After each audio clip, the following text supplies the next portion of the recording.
Alright guys, so it looks like Nintendo continues to dominate in software sales around the entire world. It's been a while since I made videos like this. I was making videos like this for a good while there before I stopped. But I think I'm going to get back to doing this because, Nintendo is continuing to dominate in software sales, hardware and software sales. So these are the numbers for the UK software sales right here. And this is just this past week of July 11th. So let's see what we got over here, if this thing could just cooperate with me. All right, so at number 1, Assassin's Creed, Black Flag, don't care.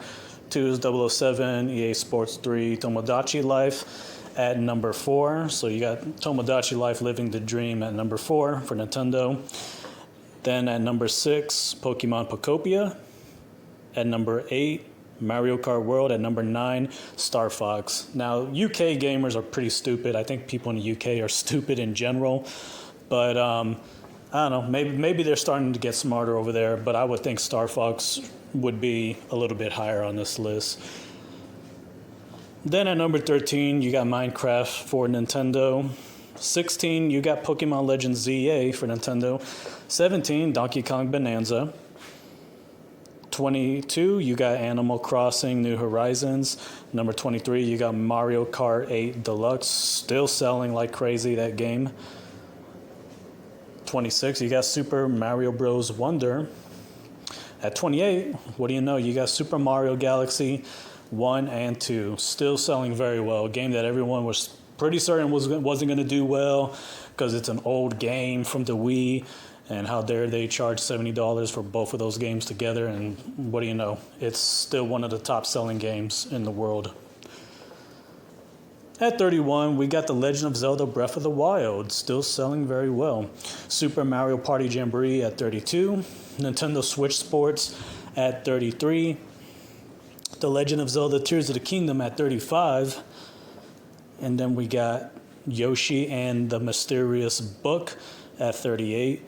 Super Mario Odyssey at 39. So I think that's 17 Nintendo games out of 40 in the UK. So the top 40, you got 17 Nintendo games, which I think is the most that I've counted since last time. I think last time it was like around 15 games, and now they got about 17 games. That's pretty damn good. Let me just double check just to make sure. 1, 2, 3, 4, 5, 6, 7, 8, 9, 10, 11, 12, 13, 14, 15, 16, 17. Yeah, that's 17 Nintendo games that are selling in the top 40 for the UK software charts.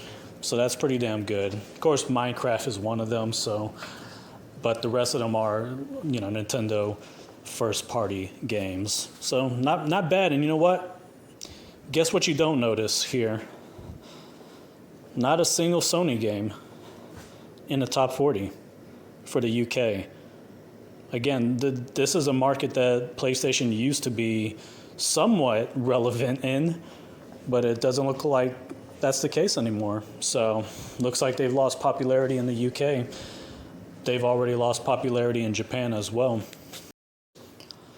All right, so those were the numbers for the UK. Now these are the ones for Japan. So this just came out about 3 hours ago. So these are the latest Japanese hardware sales from Famitsu as follows, and that would be Nintendo Switch 2 at 28,755.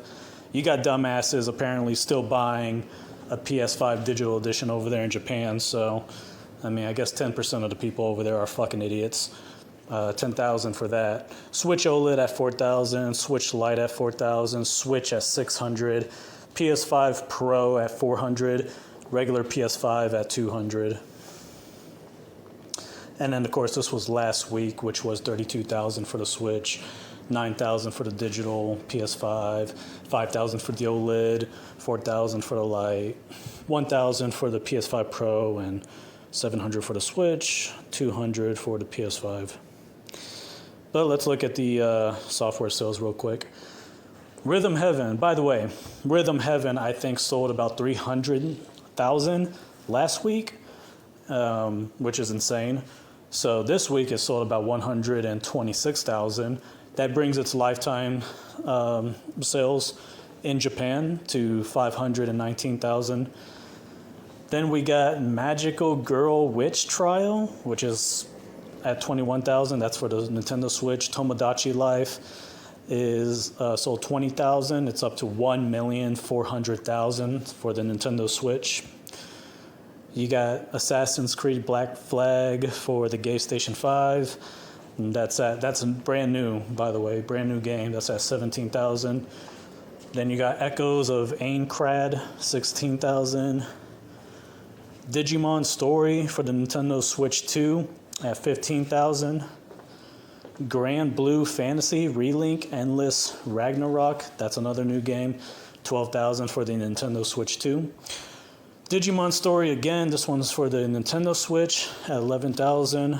Crazy Chain Elpis no Kasari, that's 9,000 for the Nintendo Switch. And Powerful Pro Baseball 2026 to 2027, and that's at 8,000, and that's for the Nintendo Switch.